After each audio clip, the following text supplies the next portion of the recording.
जय जगन्नाथ। श्रीमद् भगवद गीतार प्रथम अध्यायर 19, 20 एवं 21तम श्लोक संपूर्ण अर्थ सह मंत्र। सघोष धार्तराष्ट्राणां हृदयानि व्यदारयत् नभश्च पृथिवीं चैव तुमुलो व्यनुनादयन्। अर्थात एवं सही भयंकर शब्द आकाश और पृथ्वी को प्रतिध्वनित करी दुर्योधनादि कौरव मानकर हृदय विदीर्ण करदेला। प्रश्न, यही श्लोकर भाव कौन? उत्तर, पांडव सेना मध्य जेतेबेले समस्त वीरंकर शंख एका संगे बाजी उठिला सेतेबेले ताहार ध्वनि एपरी विशाल गंभीर तीव्र एवं भयंकर हैला जे ताहा समस्त आकाश तथा पृथ्वी रे व्याप्त होइगला। एहीपरि भावरे सबु दिगरे सेही घोर ध्वनि व्यापी जीवारु सर्वत्र ताहार प्रतिध्वनि उत्पन्न होइगला और ताहा द्वारा आकाश और पृथ्वी प्रतिध्वनित हेबाकु लागिला। सेही ध्वनि शुणी धृतराष्ट्रंकर दुर्योधनादि पुत्र मानक हृदय रे तथा तांक पक्षर अन्य योद्धा मानक हृदय रे एपरि भय उत्पन्न होइगला जे सेमानक कलिजा चिरी होइगला परि लागिला। संबंध, पांडव मानकर शंखध्वनि शुणी कौरव वीर माने व्यथित होइजिबा घटना वर्णना करि सारिबा परे संजय परवर्ती 4टी श्लोकरे भगवान श्रीकृष्णଙ୍କ प्रति अर्जुनଙ୍କର उत्साहपूर्ण वचन वर्णना करुछन्ति। श्लोक। अथ व्यवस्थितान् दृष्ट्वा धार्तराष्ट्रान् कपिध्वजः प्रवृते शस्त्रसम्पाते धनुरुद्यम्य पाण्डवः हृषीकेशं तदा वाक्य मीदमाह महीपते। अर्जुन उवाच सेनायोरुभयोर्मध्ये रथं स्थापय मेच्युत।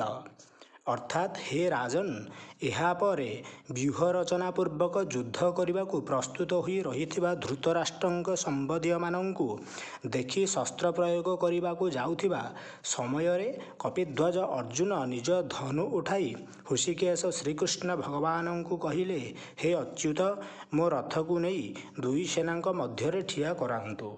प्रश्न, अर्जुन को कपिध्वज बोली काहेकि कुआଯାଇଛି? उत्तर, महावीर हनुमान भीमसेन को कथा देइथिले, तेणु से अर्जुन रथर विशाल ध्वजा उपरे विराजित रहुथिले एवं युद्धरे बेले बेले भीषण गर्जन करुथिले। धृतराष्ट्र को यही कथा स्मरण कराई देबाकू संजय अर्जुन पई कपिध्वज विशेषण प्रयोग करथिले। प्रश्न, अर्जुन जेतेबेले देखिले जे दुर्योधन आदि भाई माने कौरव पक्षर समस्त योद्धा को नहीं युद्ध पाई सुसज्जित तथा शस्त्र चालना आरंभ पाई प्रस्तुत हेलेनी सेतेबेले से धनु उठाइले। यही कथार तात्पर्य कौन? उत्तर, अर्जुन जेतेबेले देखिले जे दुर्योधन आदि सबु भाई कौरव पक्षर योद्धा मानंको नहीं युद्ध पाई सुसज्जित होइछंती तथा शस्त्र चालना पाई प्रस्तुत होई सारिछंती सेतेबेले तांक मनरे मध्य वीर रस जागृत हैला। तेणु से यथाशीघ्र निजर गांडीव धनु उठाइले। प्रश्न, संजय एठारे भगवान को पुनर्बार हृषिकेश बोली काहेकि कहले?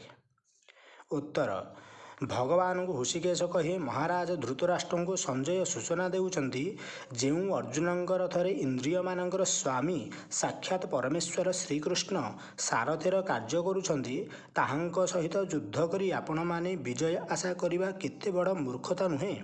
प्रश्न, निज रथ को दुई सेना मध्य अवस्थापित करने को अनुरोध करने समय अर्जुन भगवान श्रीकृष्ण को अच्युत बोली संबोधन कले काहेकि?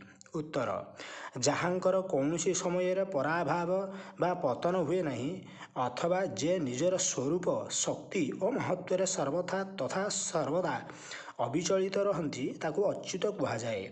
अर्जुन यही नाम संबोधन करी भगवानकर महत्व एवं तांकर स्वरूप संबंध रे निजर ज्ञान प्रकट करुछंती। से कहउछंती आपण रथर सारथी हेले कौन हेब? वस्तुतः आपण सदा सर्वदा साक्षात परमेश्वर ही अटंती। जय जगन्नाथ।